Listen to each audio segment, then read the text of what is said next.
টানা বৃষ্টি, বন্যা কিংবা রাজনৈতিক অস্থিরতা, পরিস্থিতি যাই হোক, তার ধাক্কা এসে পড়ে রাজধানীর কাঁচা বাজারে। সুযোগ কাজে লাগিয়ে পণ্যের দাম বাড়িয়ে দেয় মধ্যস্বত্বভোগীরা। গেল কয়েকদিন টানা বর্ষণে সরবরাহ কমের অজুহাতে রাজধানীর বাজারে লাগামহীনভাবে বেড়েছে প্রায় সব ধরনের পণ্যের দাম। বৃষ্টি থেমে যায়, কিন্তু দাম কমে না। টমেটো, বেগুন, শসা সবই এখন ১০০ টাকার উপরে। আর সাধারণত যেসব সবজি সস্তায় পাওয়া যায় তাও এখন মিলছে না ৫০-৬০ টাকার নিচে। কাঁচামরিচ এখনও কেজি প্রতি ২৪০ টাকা।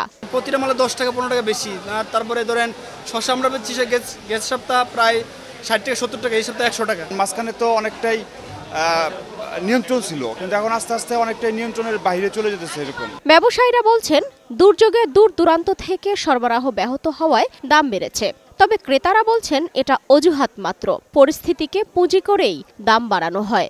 যতটুকু প্রয়োজন ততটুকু যে বাজেট থাকে প্রয়োজনের তুলনায় কম কিনে তারপরে বাসায় ফিরতে হয়। প্রশাসন ভালোভাবে কোনো কিছুই নোটিশ জারি করে না, করলে হয়তো এগুলি আরেকটু আমাদের সহনীয় পর্যায়ে থাকতো। যারা গ্রাহকের কাছ থেকে বেশি বেশি মাল আনে তারাই আসলে এই জিনিসটার দাম বাড়াচ্ছে, কমাচ্ছে। অতিরিক্ত কোম্পানির কারণে প্রত্যেকের মতো করে চাল নিয়ে স্টক করে রাখতেছে, প্রত্যেকে সুবিধা মতো মালটা বিক্রি করতেছে।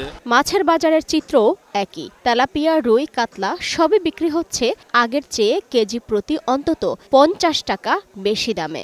একটু বাড়তি, পার কেজিতে ৪০-৫০ টাকা একটু কেজিতে বাড়তি আছে। সবকিছুরই দাম অতিরিক্ত চলছে, এখন আরো একটু কমলে আমাদের সুবিধা হয়।